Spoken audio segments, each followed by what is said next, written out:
wants to speak and then turn it off.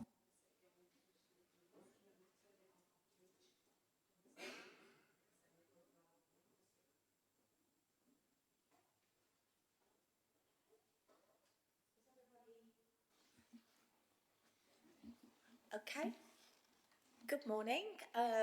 Welcome to the Sub-Licensing Committee on the 31st of October.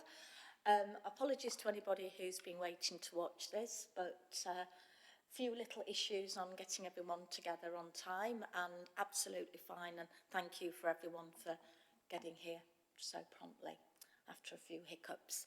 I'm Councillor Jane Dunn and I'm going to be chairing today's meeting. Good morning, Councillor Vicky Priestley. Councillor Maroof Ralph. Morning, Samantha Bond, Legal Advisor to the Subcommittee. My name is Jack Risey-Boyd and I'm sort of shadowing Sal for this hearing. Good morning, I'm Jane Goff from the Licensing Service and I'll be presenting the report this morning. Morning, I'm Philippa Burdett from Democratic Services. I'm Anthony Wood, resident of Bank Street, here to object. Anthony Wood, resident of Bank Street, here to object. Thank you. Matthew Collinson of Meltdown.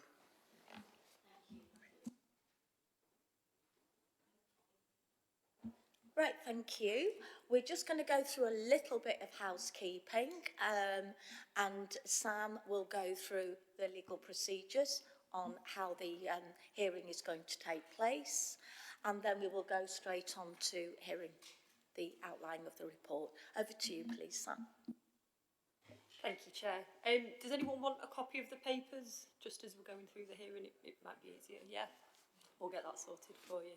Sometimes we flit about, so it can just be easier to have a hard copy to refer to.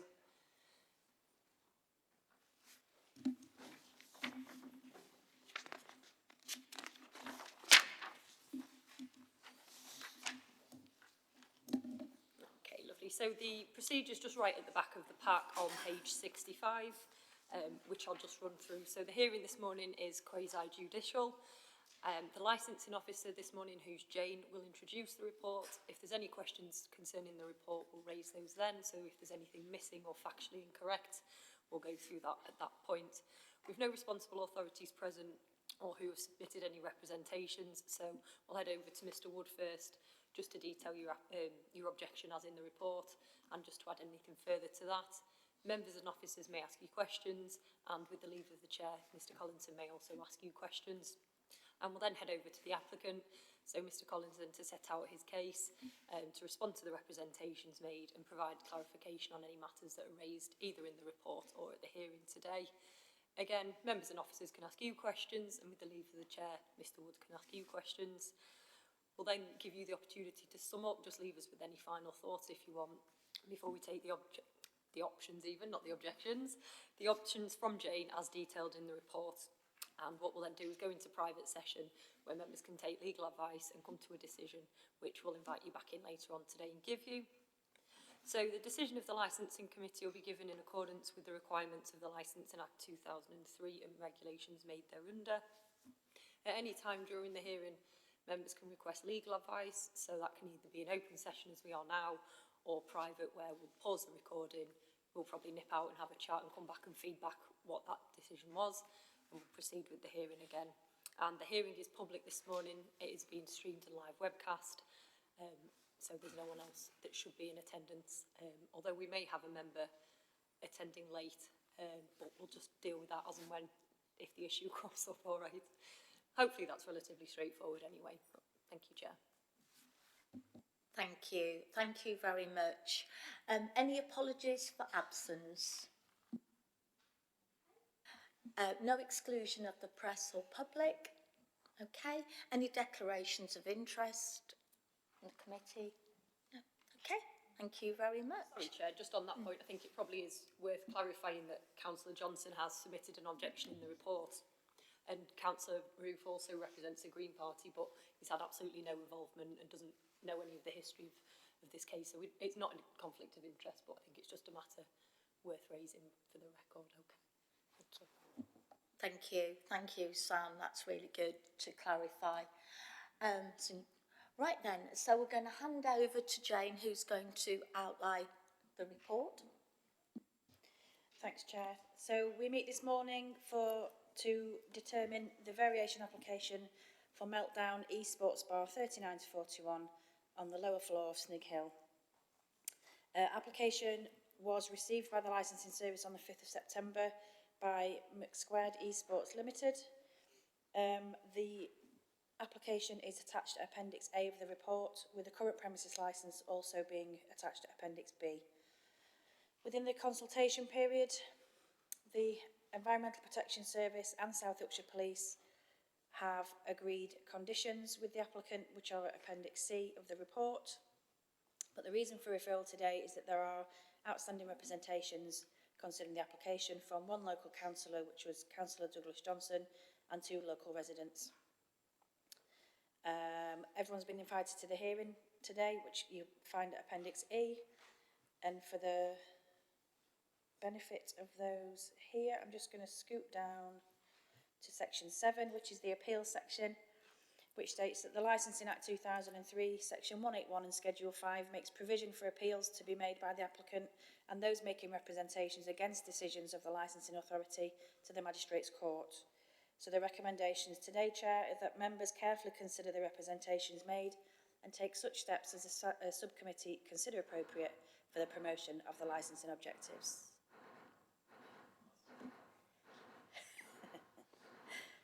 Thank you.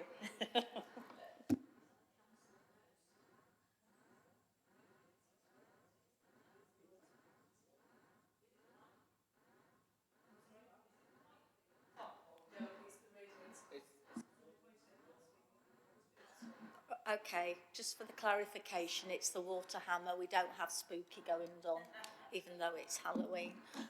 I've never heard that in the 12 years ever in the chamber. Anyway, thank you. Have you finished, Jane? Lovely. Members of the committee, do you have anything to query on the report? Not questions on, just on the accuracy of the report. Mr. Ward, have you got anything about the report that you think is inaccurate? Not a question, just the accuracy of the report. It's not so much necessarily the accuracy as the sort of due diligence on elements of there not being any acoustic testing or anything done for that area in a very long time. So I'm not 100% sure that environmental services are fully au fait with the actual situation behind Meltdown, where it is effectively an unintentional amphitheatre, which I do mention several times.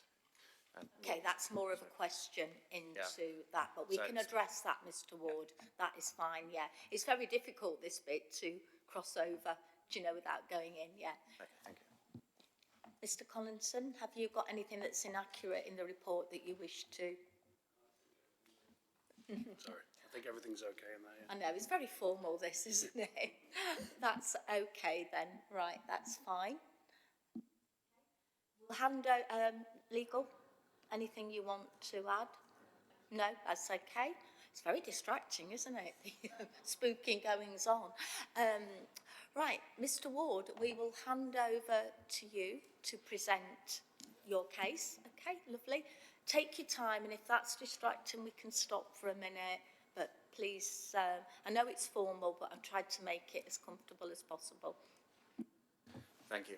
I'm basically just going to summarise the points that I previously stated in my objection, just for everybody's benefit, in hopefully a slightly more clear and simplified manner than what I did in my slightly scatter sort of attempt at objecting. So there's sort of 4 primary points I want to cover. The first is the proposed location of the beer garden is in the stage location of an unintentional amphitheatre, and as such has strong acoustic impact on large numbers of residential properties, some of which are immediately above the proposed smoking area. The last publicly available reference to acoustic testing that I'm aware of was done a long time ago and before most of these were converted to residential. These have been mostly converted prior to the formation of Meltdown, but since the testing, and there is currently planning for the remaining few to be converted to residential. The acoustic issue is exacerbated by the lack of vegetation or soft surfaces to absorb any of the noise. Interestingly, I did meet a fellow a couple of years ago who was doing an acoustic testing on the former base box site for a potential occupant of that. And I spoke to him about it at the time. Unfortunately, I don't have his details because I never thought I'd need it. But he said to me at the time that he felt that there would never be a situation where that rear area would be any use due to the shape and the... It's just... Oh, we're back. Yeah, well, no. So he said to me that it would be he said to me that basically he could never see that rear area used as anything except for an emergency exit or for bin stores due to the acoustic properties of it and due to the fact of the residential sort of impact. But as I said, unfortunately, I don't have his details because it was a passing conversation on the street when I saw him with microphone in hand doing testing.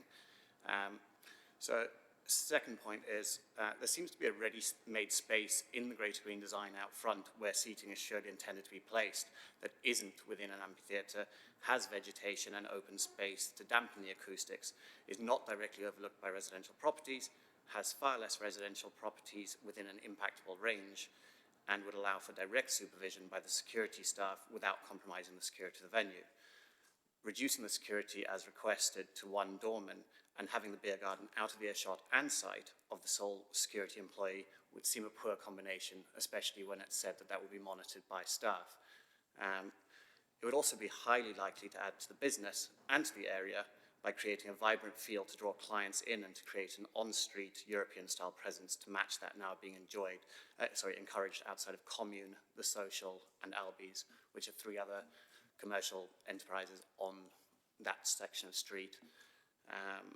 So basically, I think that it would be a positive to have a drinking/smoking area out the front. I know at the moment they have smoking permitted there, but not drinking. Thirdly, there are families living in several of the flats directly overlooking the beer garden.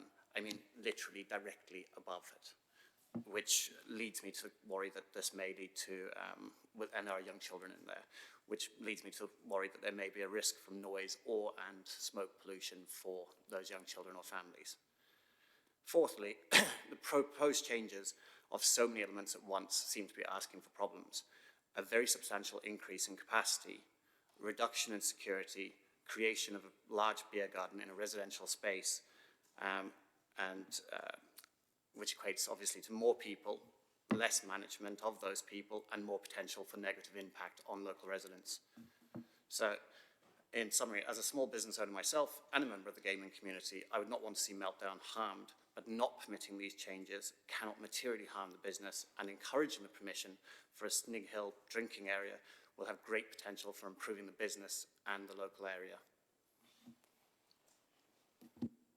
Thank you very much. Questions from the committee to the applicant? Not at this time, yeah. We can come back to you later on. No. No? Anything from anyone? Okay. If that's okay. Yeah, of course. I think it was probably Neil Bates, the Environmental Protection Officer, that came out last time. He requested the review hearing of Basebox, which came to the committee, and then ultimately we ended up revoking that licence. I think early 2019 that happened. I was just sort of wondering, in terms of issues you explained about the amphitheatre type nature, recently what sort of issues have you experienced? So during the COVID restrictions, I'm fortunate enough to have a large house. So mine is a house with multiple bedrooms on front and back. So I was fortunate enough to be able to move within the premises, but I was very quickly aware when Meltdown created a drinking area out the back. But as I have a large house, I was able to move to the front of the house and not actually have to sort of suffer issue with that at the moment. However, the reason I didn't complain at that point, and sort of haven't complained about this in between, is two factors. One, during the COVID restrictions, there was a huge impact on the council services, and environment agencies was massively impacted. They weren't responding to representations from people about issues in the area. And secondly, because I totally recognise as a business owner myself the need to try and survive. And so I recognise that it was sort of extenuating circumstances under that period. I am aware that other neighbours also were aware of that, and some do say they did make some representations, but whether that, I'm just basing that on what I've been told. However, the majority of us, I think, felt that given the situation with COVID and the huge potential impact on a business like Meltdown, which didn't have any outdoor seating or drinking areas, it seemed the decent thing to do to suffer a little bit for the benefit of the business as a whole. I think most people suffer to one extent or another, and so it was a small suffering for a greater good. Thank you.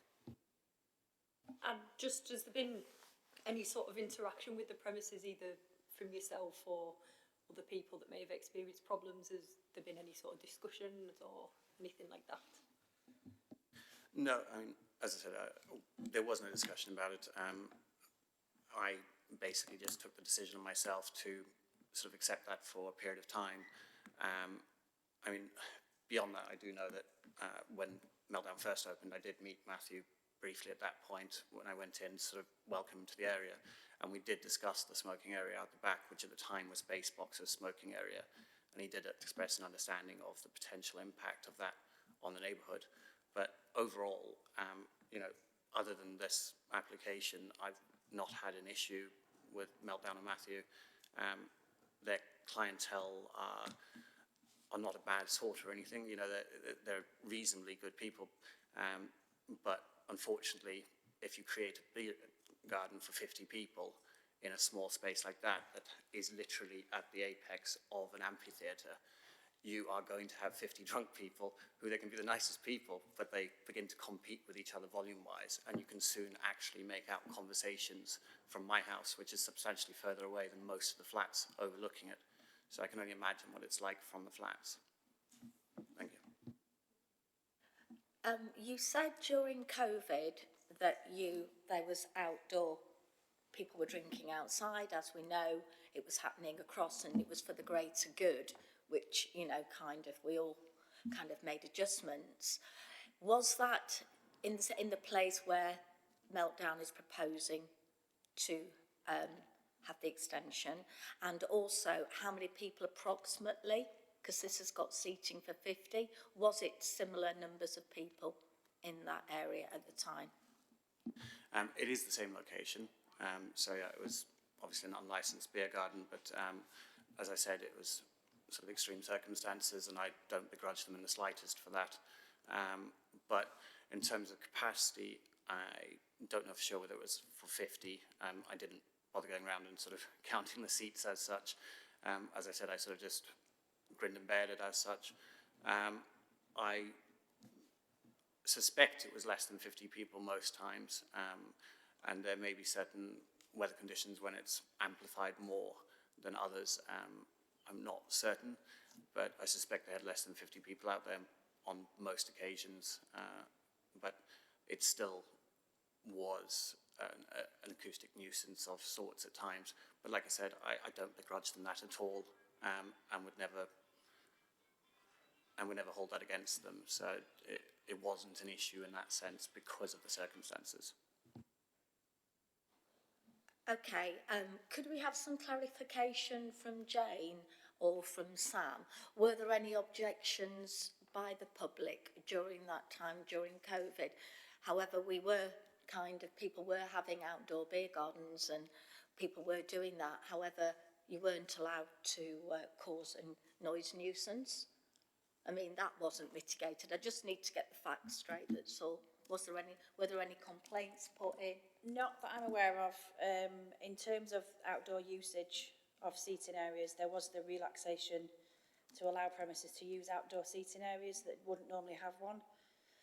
However, the consumption of alcohol is not a licensable activity anyway, so an outdoor seating area could have been used as per all premises could really, but I'm not aware of any complaints at the time. No objections to noise. I'll let you come in shortly. Okay, yeah, I'm just asking for facts. Not that I'm aware of, unless there's anything I don't know about, because there is more than just me.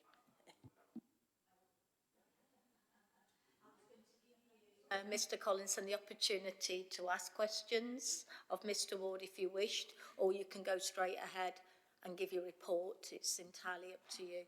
Okay, I was aware of a noise complaint that we had received in 2020 during the COVID restrictions. There was one evening where we'll probably get to this in a bit, but we decided to not use that area after 11 o'clock ourselves.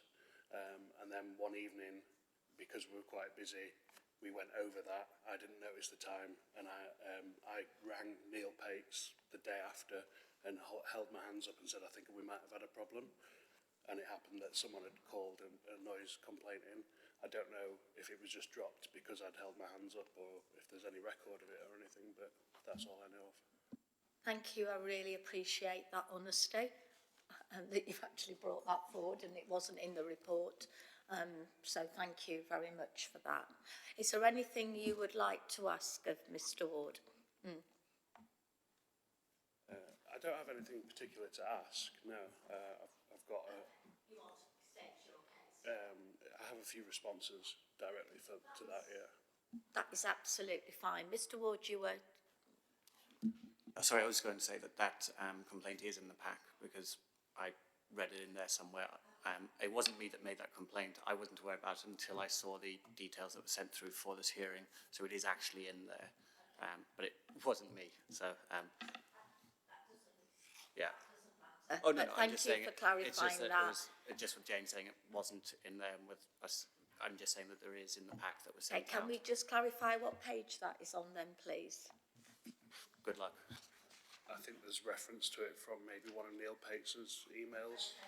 Yeah, it won't be something that's on record with us. It'll be what Neil Pates will have discussed, unless it's part of the email thread. I'll just have a look now. Thank you. It's just so members, because when you're online, it's different page numbering to the pack. It can be a bit confusing. And Ruth has been extremely good by being paperless.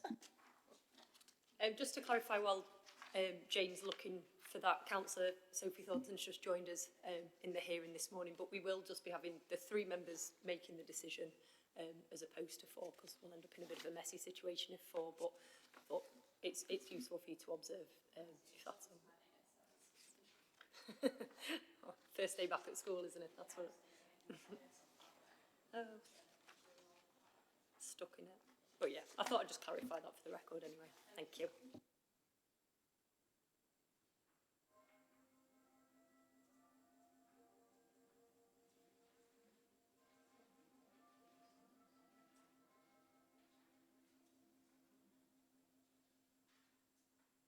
Yeah, it is in an email trail between Neil and Douglas Johnson. So I've got page 42, which Douglas is referring, so it's part of the email thread essentially from those few pages, and refers back to an issue from a couple of years ago. Sorry, Jane, what's the date and time on the email? Of Douglas's email, 27th September 22 at 10:49. Yeah. Just refers to it, but I would imagine that there's further discussion.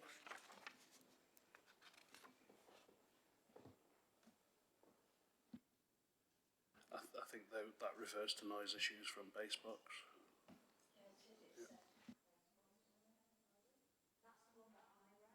I saw that there was, when I was reading yesterday, it said base box. I couldn't find one that said meltdown. Might not be in there then. I just know from conversations with Neil that it happened, so yeah. I'd really appreciate your honesty on that.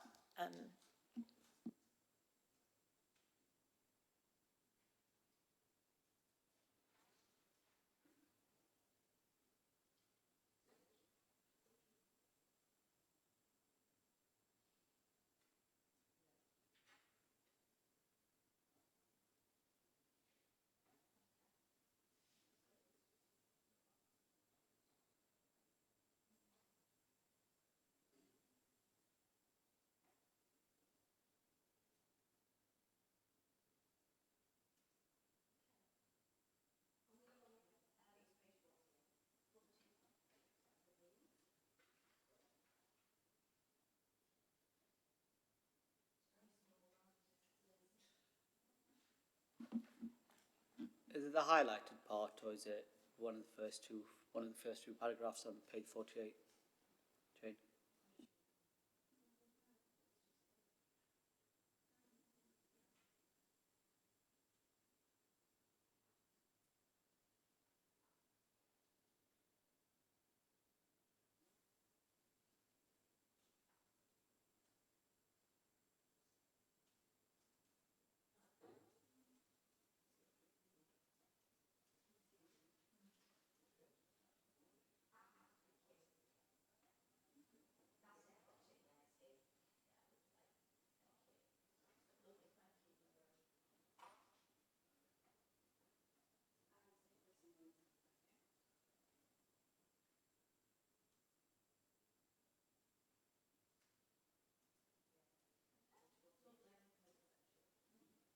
Okay, is committee members happy to go ahead and move on, and we'll now, yeah, it's just really important that members get all the information, they understand the timeline, the time frame, the context, because it's all, you know, relevant when we go forward to decision making. Mr. Collinson, over to you. Okay, thank you. This might be a little disjointed because I'm going to go back to before we opened and set out why things have happened the way they have. When we first took over the property, the licence that was intact at the time had a capacity of 300, and we made some alterations to the building, making the public area a little smaller, and from advice from various people in the council, we reduced the capacity to 150. And then we've recently asked to take that to 250 when we've removed the walls we put up originally and opened the space back up to its original space. So I thought that 250 was a nice comfortable marker below the original 300 that it had sat at for several years.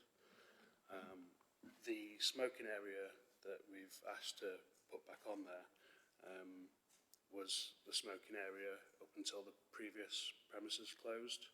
And when we took over the building, the nightclub above was taken over at the same time, Basebox. They were a drum and bass nightclub, and they wanted to use the area as a smoking area.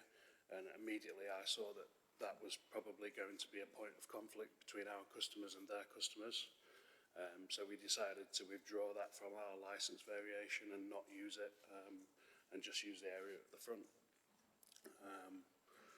And then, as I'm sure you know, it says in here there was a lot of problems with Basebox, with noise complaints every night they were open, some from ourselves, and a lot of issues with drugs and nuisance behaviour.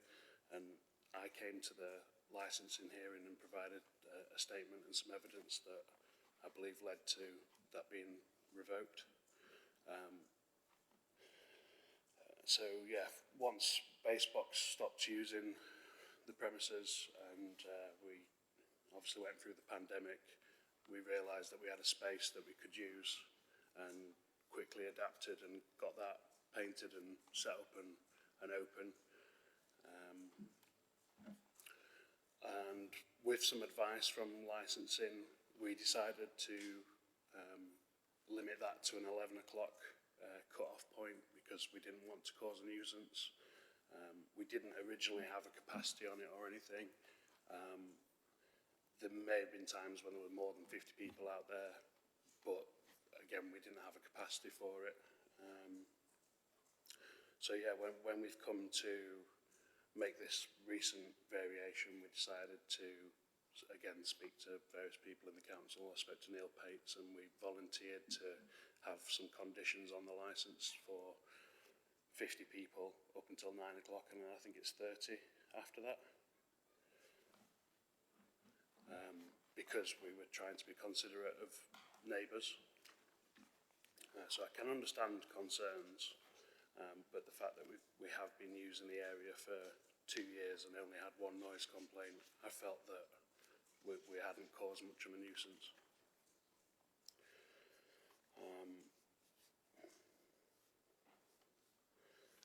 I just want to sort of respond back to some of the points that were raised.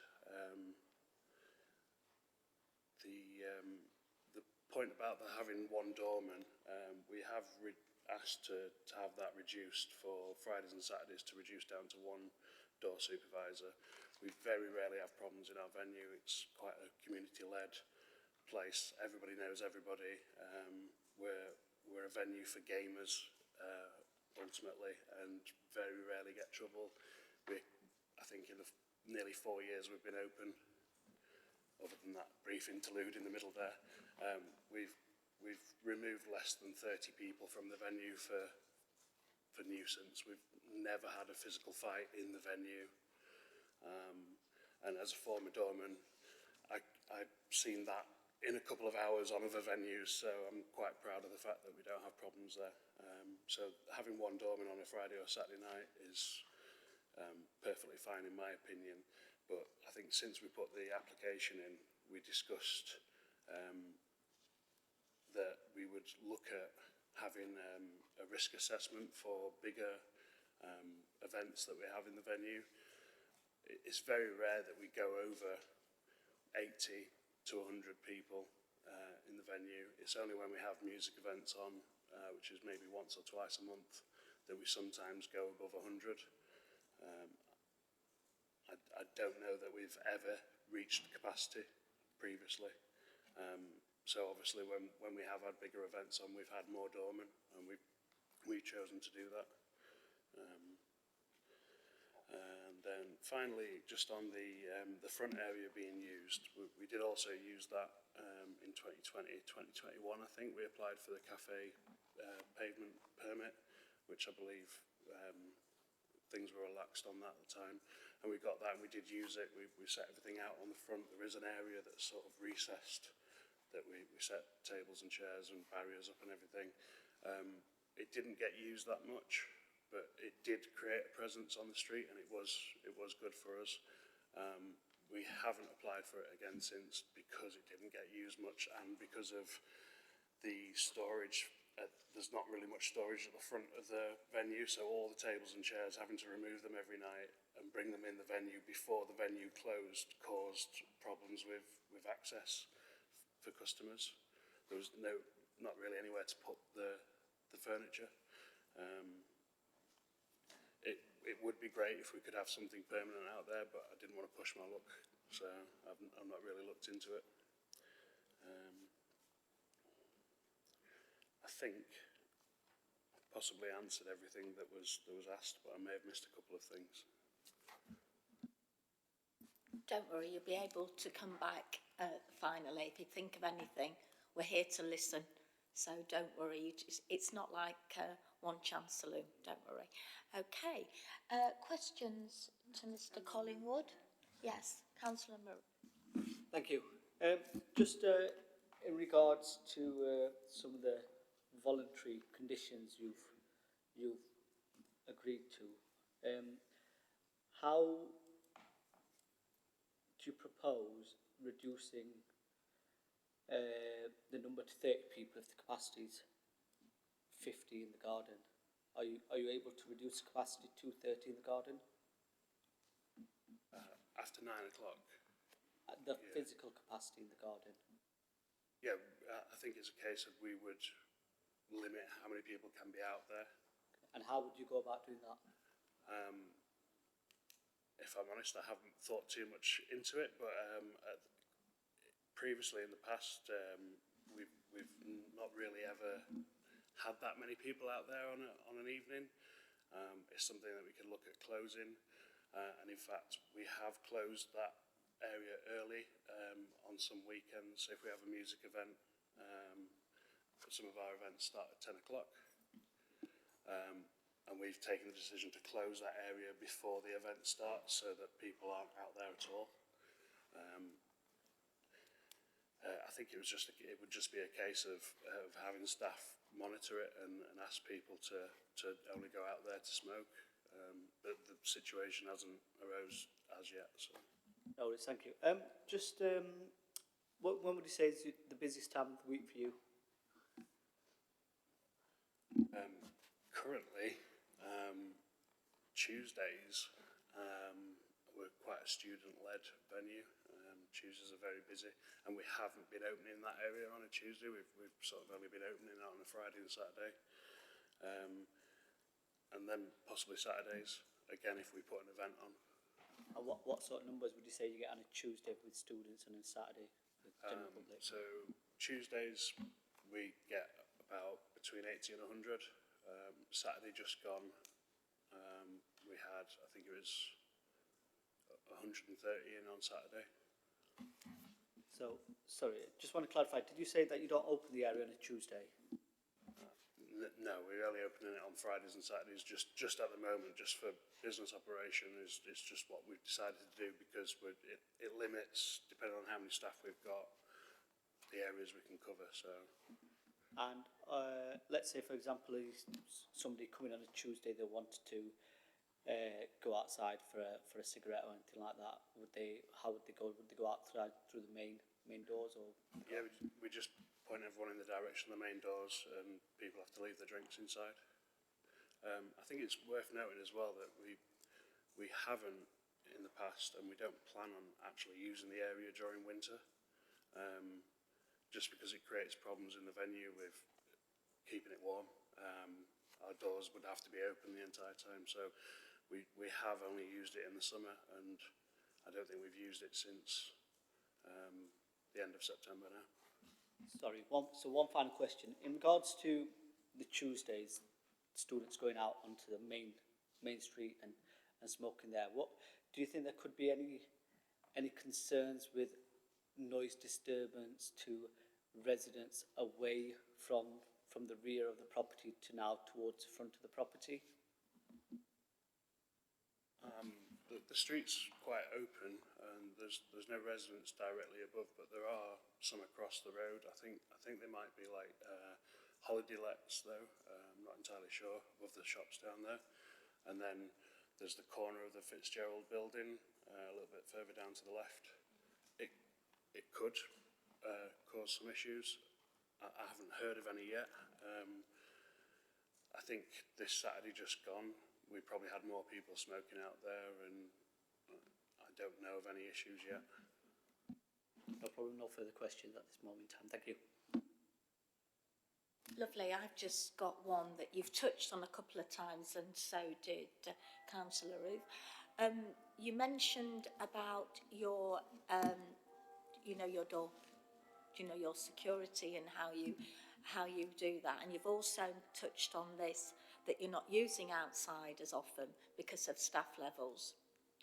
So if your business model did grow, and I'm hoping that all businesses do thrive across the board, as we all are, is that that you would be increasing your staff, and then would that kind of, I hate to use the word security, but I can't think of another way of making sure that didn't go over 30. Would that be a priority in your business model moving forward? Yeah, it would be a priority. As I've said, we've put some voluntary conditions on there to risk assess any big events we have. We know that we're not going to fill the venue to capacity very often, but we know the events that could lead to that, so we make sure that we'd have more staff and make sure that there's more security on. I think that might answer. It's okay, don't worry. No, you've answered it. Thank you very much. You said you have live music events at least twice a month. On average, how many people do you get in your place? So yeah, it's roughly twice a month. I mean, we have one recurring event that we had on Saturday, that they have their event usually once a month, and then we have another event on the 12th of November, I think it is, and they tend to have an event every 2 months. Occasionally we might book something else here and there, but it's not set in stone. But the numbers that were in on Saturday, I think it was 140. So would you say on average you get any complaints from your neighbours with regards to your music events that you're putting on now?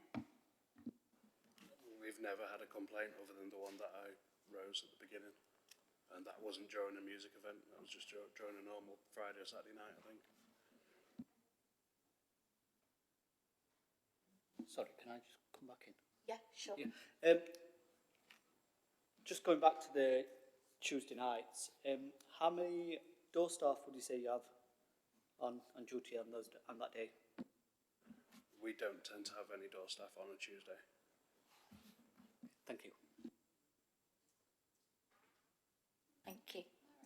No, sorry, Sophie, you're not part of the decision making. You're just here to observe. Okay, thank you. Sam, is there anything you'd like to ask? Just looking at the hours you've applied for, so sort of closing 11 o'clock during the week and then up to 1 a.m. on Friday and Saturday, they sort of your typical hours that you've been working to over the last few years? Roughly, yeah. We tend to move that about a little bit. I just need to point out they're not hours that we've applied for. They're just the hours that I've published in there that we currently open. Oh, right, okay. We don't want to change the hours. We have a license till 6 a.m. I think we've used it once in the 4 years. So yeah, roughly we close on at those times. Saturday just gone, we had an event on that finished at 3 a.m. 2 a.m. new time. Yeah, good point. So it's just to sort of retain the existing hours, so you've still got that flexibility. Yeah, we want the flexibility, but we rarely use it or rarely want to. Yeah, okay. That's fine, thank you. Is there anybody? Yeah, Jane. I've just got one question about your music events. So just as a matter of interest, really, what type of music do you tend to have for your music events? You know, is there a theme or a style of music or what have you? Yeah, being a gaming venue and self-confessed nerd bar, our events tend to be a little bit more niche than most. The event on Saturday was emo and pop punk event. It's basically it's subgenres of rock music. Mainly started like in the late 90s, 2000s. Think of Blink-182 and Green Day. Yeah. I've got to apologise for the committee not having a broad knowledge of music, Yeah, apart from our younger members. Well, if that one stumped you, the rest are gonna. We have the others that are returning on the 12th of November. It's a chip tune, which is music created using games consoles in like 8-bit. Yeah, they make sort of dance music, but using gaming consoles. And then we have some others that return occasionally that do synthwave, which is sort of 80s retro electro that's been, yeah. Think of Stranger Things, the soundtrack from that, and you're not far off.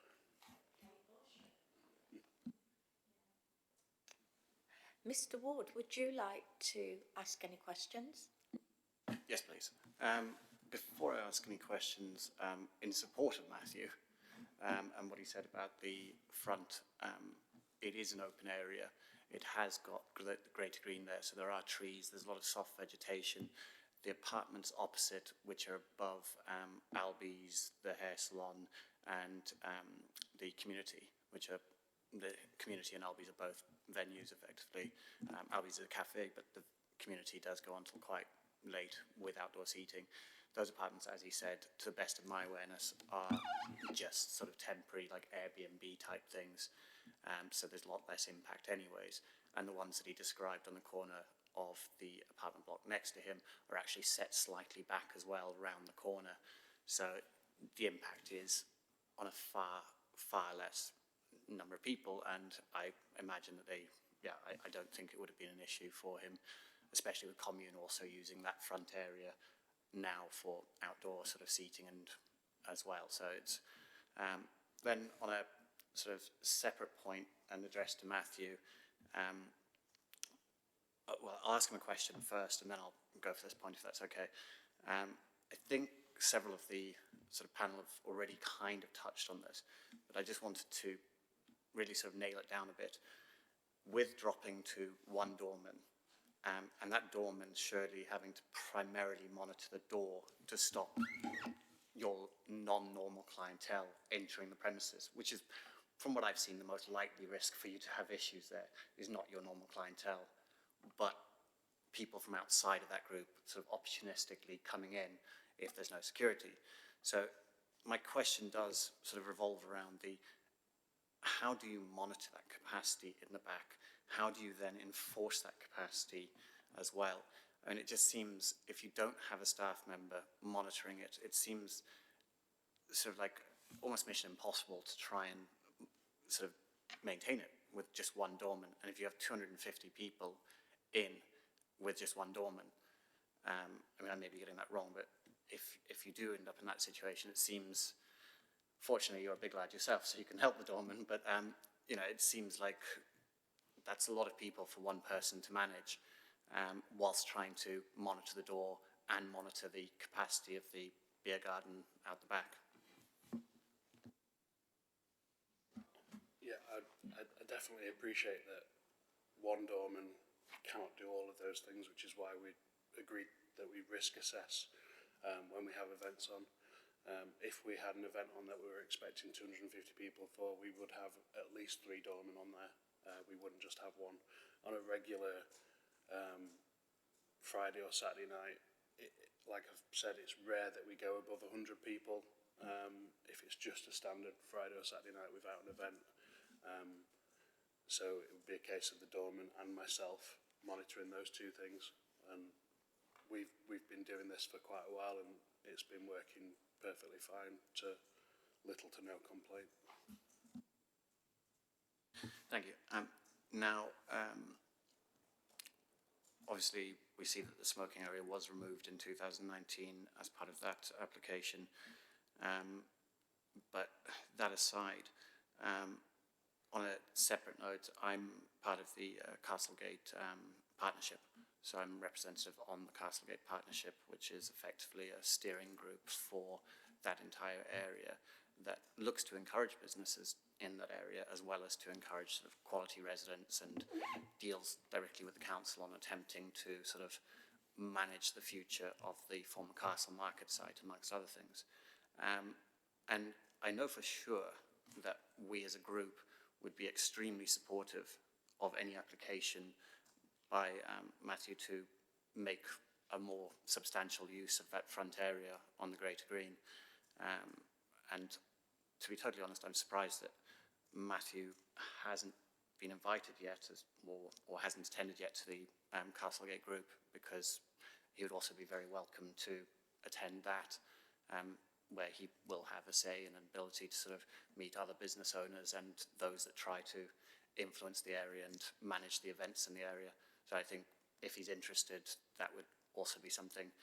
But if he did feel that he was willing to apply, yeah, well, let him. Well, you're veering away from the application right now. I've given quite a bit of latitude on that, so sorry, you know, you can keep it to the application. In please. effect, what I was saying is, if he was willing to sort of step away from the beer garden out the back and to look at the front, I certainly personally as a resident would be very supportive of that, and also believe that the Castlegate partnership would be as well. That's what I was trying to say in that. Thank you. Yeah, I wasn't aware of the Castlegate partnership, but I'd be happy to get involved in that.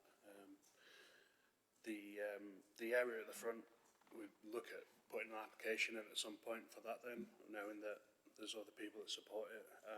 But I think it would be a case of in conjunction with the area at the back as well.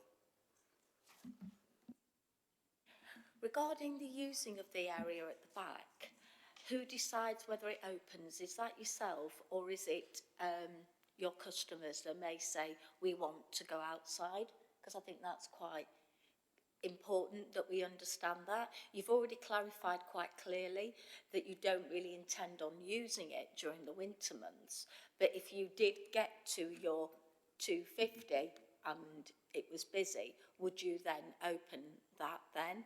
It's just, I think it's just quite important that I don't know who requests that you go outside. Okay. Yeah, it's all down to me basically. I decide when it opens and when it doesn't, and relay that if I'm not there to my team members. If somebody asks, it's a case of the point to the front. I'm not going to open it during the winter months because it will just make the venue cold and the people inside won't like that, so that's why.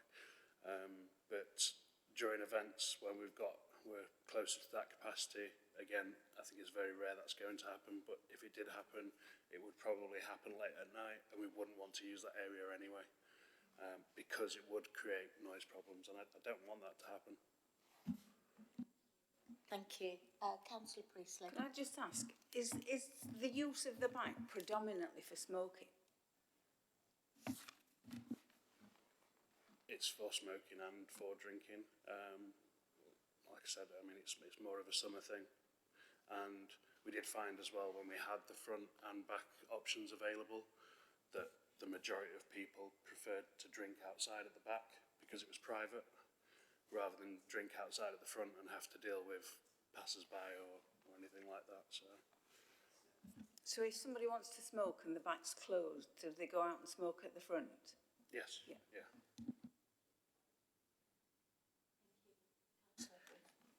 Yeah, sorry, just a quick question, Matthew. What's the number of staff you have on a normal day-to-day operation? It tends to be, on a normal day, 3, 4 of us. On Saturday, I think there were 6 of us. Okay, so at any point, is anybody specifically on the door? If you don't have a licensed doorman, are any members of your staff specifically manning the door at all? On a normal midweek day, there wouldn't be a member, there wouldn't be a doorman, and there wouldn't be anybody on the door itself. I tend to station myself. We've now got 2 entrances, like right next to each other, leading to the separate parts of the bar, and I sort of position myself so I can see who's coming in there, and I usually greet everybody that comes in. No worries. And just in regards to the access to the rear, could you just explain how you would go about restricting access to the rear? Is it through a locked door, or is it somebody standing there? How is it? Yeah, I can't remember where the plans are now, but they're somewhere in the pack if you want to refer to the pack. We'll find them. Yeah. Thank you.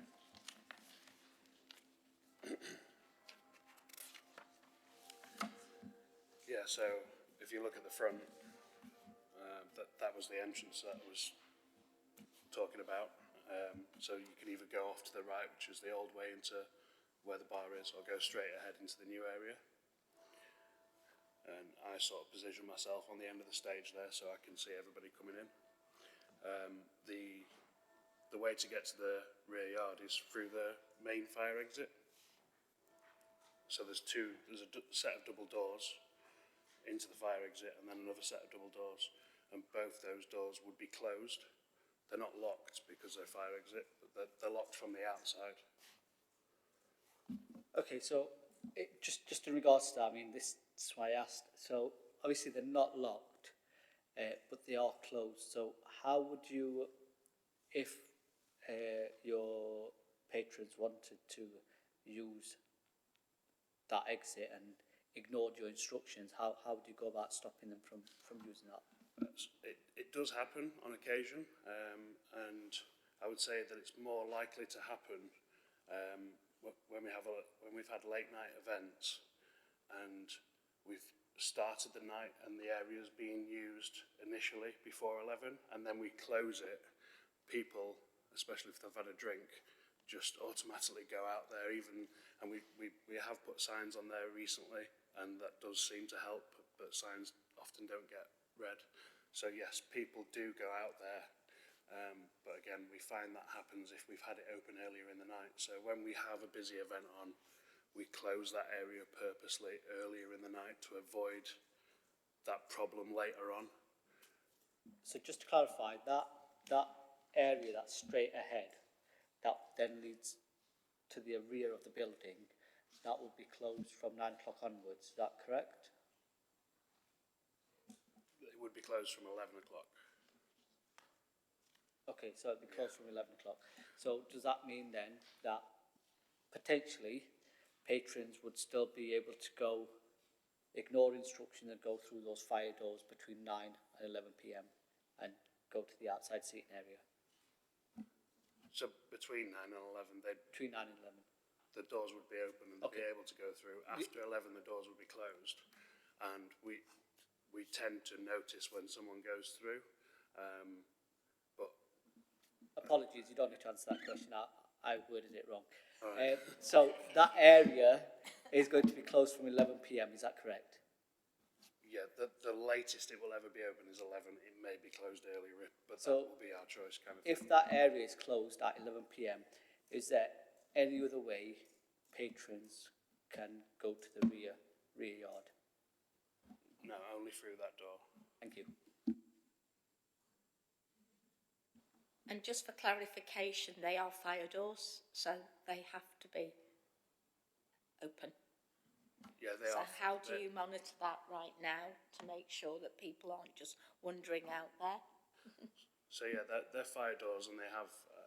Forgive me, I don't know what they're called. The push bars. Yeah, on both sets. So they tend to make quite a bit of noise when they're opened, which is usually why when we notice that someone's gone.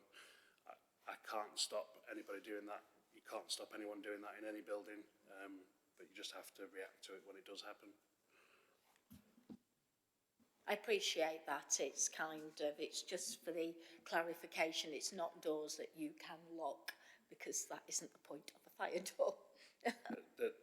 They do have a lock on them, but it's only lockable from outside, and even if it's locked from outside, that's yeah. Thank you. It's not so much a question, just to clarify an answer for yourselves. The current seating capacity out the back is slightly in excess of 50. So there's actually just over 50 seats there currently. So I'm assuming there may be some reduction, or it's based on people sparsely using it and nobody standing or something to that effect. But just in clarification of one of the questions you asked earlier. Thanks. Lovely. Okay, any more questions from the committee? No? Okay, I will give you the opportunity to summarise if you'd like to say anything else. Just in direct response to that, there have been more than 50 seats out there in the past. The voluntary conditions were brought in mid-application after conversation with Neil Pates, and where we agreed on a capacity of 50. So previous to now, we've definitely had more than that out there. Is there anything else you wish to add? Is there anything that you think that you'd like to add in support of your I don't believe so. application I don't before believe so, no. we are given our options and we will consider? Yeah, no, I don't believe so, but I do totally take on board the concerns of neighbours, and I hope that the voluntary conditions that we've come to with Neil and advice I've taken, I would hope that would be enough, and that the clarifications I've made today are helpful to see that we're not planning on using it to excess. We're not planning on like all-night raves or anything like that. We are quite considerate, and we have been quite considerate in the past.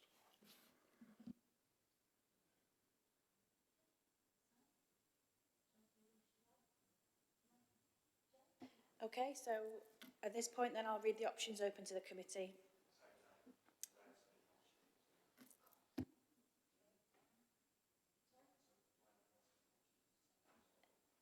Not normally. No. Yeah, I brought you backwards and forwards quite a bit.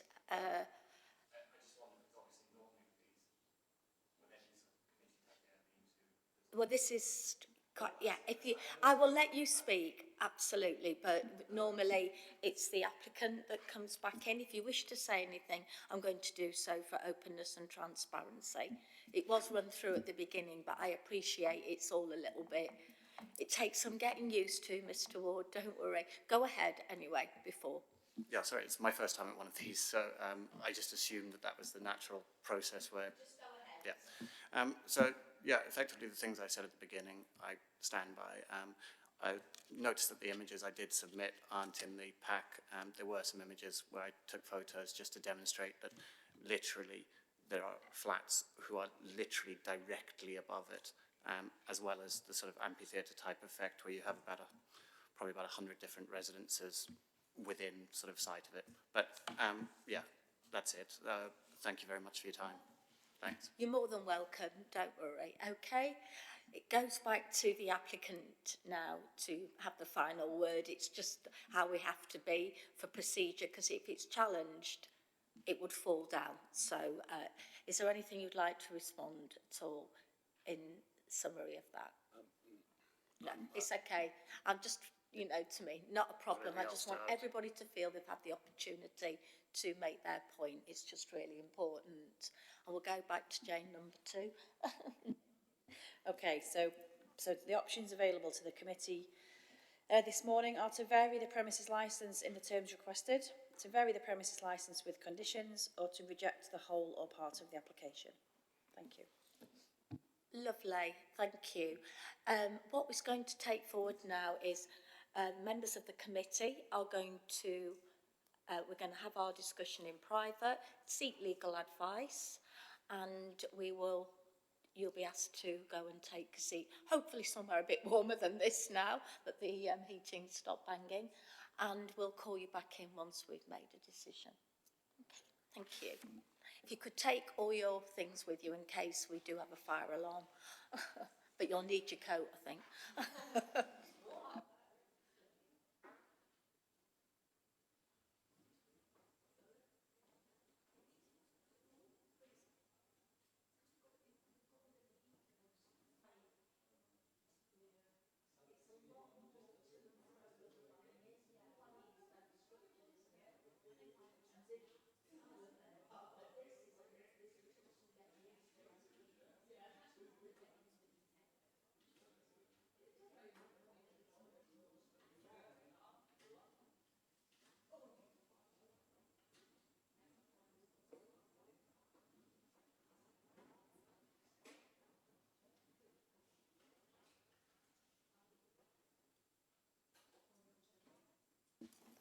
Thank you. Thank you very much. Welcome back, everyone that's watching. The subcommittee has come to the decision to vary the premises licence in terms as requested. Okay. However, I just want to reassure the resident that if there is any break, and if there's anything that happens, we will be able to take action as the licensing committee. It was a unanimous decision by the committee. Thank you. Sam, if you'd like to outline. Yeah, thank you, Chair. So that variation incorporates the conditions that you've agreed during the consultation process, so they'll now go on the licence and we'll get all your conditions amended. So following the hearing, you'll receive a notice from me setting out the decision, how members made that decision. You'll get one as well, and those that submitted the written representation. So as the Chair said, just because a licence variation is granted today, it's not necessarily forever. As you know, you've seen the review process. If there are issues and we are brought evidence, the subcommittee can be called and look at that evidence and make a decision based on that before them at the time. And because there were objections to the premises licence, you, Mr Wood, and the people who've also submitted the written representations but not attended today have a right of appeal. So that's within 21 days to the Magistrates' Court, but that will all be detailed in the notice that's issued out afterwards. But thank you both for coming today. I know it was difficult and last minute for you as well, so we do appreciate both of your time. Thank you. Thank you. And yeah, take care both of you, and look after yourselves. Thank you. Bye-bye.